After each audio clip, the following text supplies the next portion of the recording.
everybody, gimana nih kabarnya? Moga baik-baik aja ya. Nah, meskipun kuarantin gini, kita siswa-siswi SMAK Santa Maria tetap mau berkarya loh. Kali ini kita akan membahas tentang virus corona. Ayo kita mulai. Nah, kalian tahu nggak kalau tanggal 30 sampai 31 Desember 2019 di Wuhan, China telah ditemukan penyakit pneumonia yang belum diketahui penyebabnya loh. Pada 9 Januari 2020, WHO mengonfirmasi bahwa penyebab penyakit ini adalah virus corona. Orang pertama yang terkena virus corona diketahui merupakan seorang pedagang di pasar yang menjual hewan liar. Penyebaran terjadi semakin luas ke berbagai belahan dunia, termasuk Indonesia.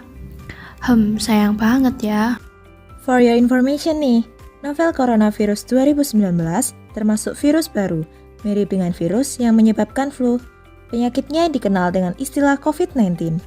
Virus corona berbentuk bulat, dengan diameter sekitar 125 nanometer dan memiliki struktur reseptor binding domain yang sama dengan SARS-CoV. Sehingga WHO memberi nama virus ini dengan SARS-CoV-2. Ternyata COVID-19 dapat menular melalui percikan dari hidung atau mulut yang mengandung virus corona loh. Serem kan? Jika benda terkena cairan yang mengandung virus corona, virus ini bisa hidup di permukaan benda hingga 5 hari. Ketika seseorang terinfeksi virus ini, gejala akan muncul sekitar 1 hingga 14 hari. Nah, selain itu, iklim sangat berpengaruh juga dengan penyebaran virus corona loh. Berdasarkan penelitian yang ada, udara ideal untuk virus corona adalah 8-10 derajat Celcius dan kelembapan 60-90%. Sedangkan Indonesia memiliki suhu rata-rata 27-30 derajat Celcius dengan kelembapan 70-95%.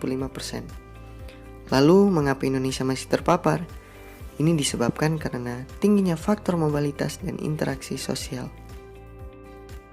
Perlu kalian ketahui, jika memiliki penyakit jantung, diabetes, dan tekanan darah tinggi, maka tingkat kematiannya akan lebih tinggi daripada orang yang tidak memiliki penyakit penyerta.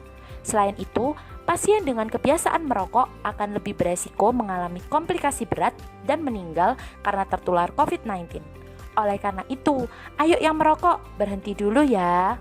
Ini penting nih, dengerin ya. Berdasarkan data pemerintah di Senin 4 Mei 2020, total kasus COVID-19 di Indonesia sebanyak 11.587 kasus dengan total kasus aktif mencapai 8.769 pasien. Sampai hari Selasa 5 Mei 2020, total kasus COVID-19 di Indonesia sebanyak 12.071 kasus dan total kasus aktif mencapai 9.002 pasien. Nah, dapat dilihat nih bahwa dari hari ke hari jumlah kasus aktif terus meningkat.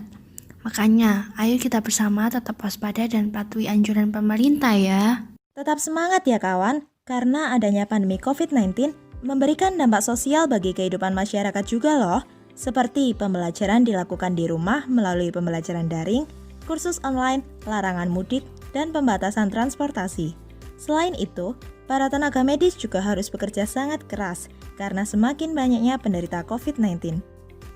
Namun, dengan adanya dampak sosial tersebut, pemerintah Indonesia memiliki kebijakan yang dilakukan untuk mengurangi dampak sosial tadi, yaitu dengan penerapan PSBB. Selain itu, usaha dari pemerintah, tentunya masyarakat Indonesia juga memberikan bantuan berupa sembako, donasi amal, pembagian 1.000 hand sanitizer, dan masker. Tapi tenang, kita juga harus menyadari, ternyata lockdown yang dilakukan beberapa negara membuat alam menjadi bersih tanpa ada polusi yang berlebihan. Namun sangat disayangkan, dengan adanya virus corona ini, limbah rumah sakit semakin banyak dan dapat menyebarkan virus corona. Karena itu, menjaga lingkungan adalah sesuatu yang harus diperhatikan, termasuk lingkungan rumah sakit. Menjaga lingkungan dapat dilakukan dengan cara pengolahan limbah rumah sakit yang baik. Selain itu, banyak juga masyarakat yang mendaur ulang bak dan kaleng bekas untuk digunakan sebagai wastafel cuci tangan. Other than that, millennial generation is also not less competitive in the war against COVID-19 by creating the Bersatu Lawan COVID-19 or BLC application to make it easier for people to find reference information and the latest information. In addition, the existence of PSBB also disrupt food distribution. Therefore, the government is working with several trade providers through an electronic system to involve in food distribution. Tahu nggak, selain teknologi digital, para mahasiswa juga membuat box sterilisasi uang yang dapat meminimalkan paparan bakteri loh. Masyarakat juga terlibat dalam upaya lain, yaitu dengan membuat sabun cair antiseptik dan cairan disinfektan sendiri.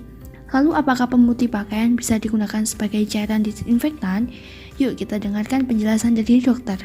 Sekarang banyak ya yang membuat sendiri ya cairan desinfektan dari cairan pemutih pakaian ataupun malah pembersih lantai itu banyak. Perlu diingat ya memang pemutih pakaian dari komposisinya itu bisa digunakan sebagai cairan desinfektan. Tapi harus benar-benar dicek dan benar-benar dipatuhi komposisinya, berapa persen etanolnya, berapa persen komponen misalnya pemutihnya, itu harus betul dicek. Perlu diketahui nih, dampak COVID-19 mempengaruhi kesehatan mental dan psikososial, seperti takut jatuh sakit, takut kehilangan pekerjaan, dan takut diasingkan dari masyarakat. Karena itu, kita harus membiasakan gaya hidup sehat, seperti mencuci tangan minimal 20 detik, tidak menyentuh wajah, bersin sesuai etika, dan harus menggunakan masker ketika keluar rumah. Kita juga bisa olahraga ringan di rumah, seperti membersihkan rumah, senam, push up, dan sit up. Selain itu, kita sebagai umat beriman juga harus menjaga kehidupan rohani kita. Nah, apa nih yang bisa kita lakukan sebagai umat beriman di tengah pandemi virus corona ini? Langsung aja kita dengarkan pendapat dari Pendeta Johana. Kalau menurut Tante, memang keadaan pandemi corona belakangan ini memang sebetulnya bukan keadaan yang biasa. Ya mungkin seumur hidup Tante juga baru pertama kali ada keadaan seperti ini, dan memang keadaan seperti ini tidak nyaman dan tidak mengenakan buat kehidupan kita sebagai manusia. Tapi sebagai umat yang beriman kepada Tuhan, firman Tuhan kan selalu mengajarkan kita untuk selalu bersyukur dalam segala keadaan, bersyukur dalam segala perkara ya. Jadi sekalipun situasinya tidak mengenakan buat kita, tapi sebagai umat beriman kita harus tetap bersyukur dalam segala keadaan. Selain hidup bersyukur, ternyata gereja juga mendukung program pemerintah untuk mengatasi wabah COVID-19 loh, yaitu dengan melakukan ibadah online. Lalu, apa nilai-nilai positif yang dapat kita ambil dari wabah ini? Nah, mari kita dengarkan saran dari Romo Jamie. Menakutkan, berbahaya. Nah, nilai positif yang bisa diambil dari wabah ini seperti yang saya katakan di awal tadi, yakni kita bisa membangun sebuah relasi yang jauh lebih dekat dalam kehidupan rohani, seperti rangkuman tadi ya. Dalam kehidupan rohani, orang tahu dipancing itu punya suatu kerinduan. Mereka disadarkan kembali bahwa selama ini Eucharistik atau perayaan-perayaan